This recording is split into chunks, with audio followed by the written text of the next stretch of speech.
puntos. Ngunit matapos ang kanilang unang puntos, tila minalas na ang mga housemates. Take your time, Brent. You have to walk sideways. There you go. Real slow, bro. Really slow. Nice try. Okay lang. Medyo frustrating siya, lalo na pag medyo dulo-dulo na, pag malapit na kami dun sa bangko. Ay!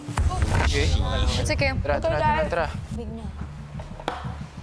Oh, it's okay. Minsan po kasi yung bola din napapasobra ng ikot, ganyan. Hindi po talaga maiwasan din. So ang mindset po namin, reset.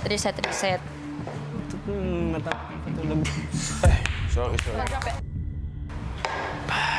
Ay, joke. Nandun na pala. Sorry. Oo lang. Sobrang nakaka-frustrate, kuya, kasi syempre sayang po yung naging effort.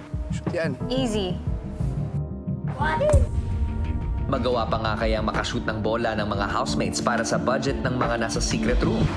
Matapos ang sunod-sunod na laglag ng bola, muling nagsimula ang housemates sa kanilang money roll task. Sorry. It pa rin? Tignan natin. Prioritize namin na mga handheld panels na walang hole in the middle kasi mas madaling i-balance yung diretso lang po na panel. So yun po yung ginamit namin sa first. Tapos in between po namin ginagamit yung mga may butas sa gitna para in case man na mapabilis yung bola or mas mabilis yung gulong ng bola, may sasalong diretsong panel. There's really only one person who was able to shoot the ball inside the money bank, and it's B. So sobrang galing niya, kuya. Ang galing niya. Ang stable ng mga hands niya. Na kita kasi namin, kuya, dun sa may bank, yung piggy bank, kuya, maliit yung hole dun. And na-try po namin halos mag-shoot dun, and si B lang po talaga yung nakakuha nung tamang timpla, kumbaga, kung paano i-shoot yun. Let's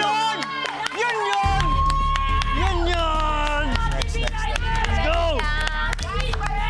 Kung ako yun, Grabe yun. Si B, kuya, sobrang galing din po. Buti na lang kasama din po siya namin sa task na to. Kasi ang galing niya po talaga mag-balance, kuya. Lalo na dun sa pag-shoot ng ball, papunta dun sa bank. Uy. Oh! 4-7. Oh my God. They're doing something. I think they're doing something.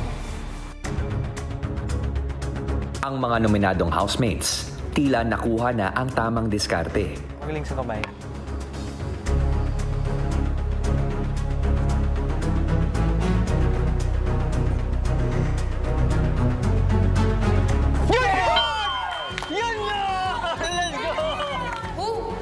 Wow! Ang galing ng mga... Ano ginagawa nila? Malaking factor doon, kuya, is that I was playing the game with the housemates and they made me feel as if I was part of their team. And hanggang sa dulo, nagtiwala po sila sa akin and I'm flattered and I'm so proud to be playing that game with them. Lalo po na may purpose yung paglaro namin ng task na yun.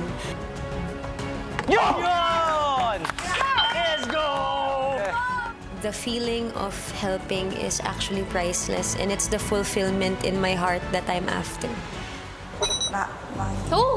Sobrang happy ako na tumataas, and I know na I had a feeling na yung housemates ko yung gumagawa ng task kung bakit siya tumataas. So, grateful din kami for them. Uy! Wow! Remaining budget, 875.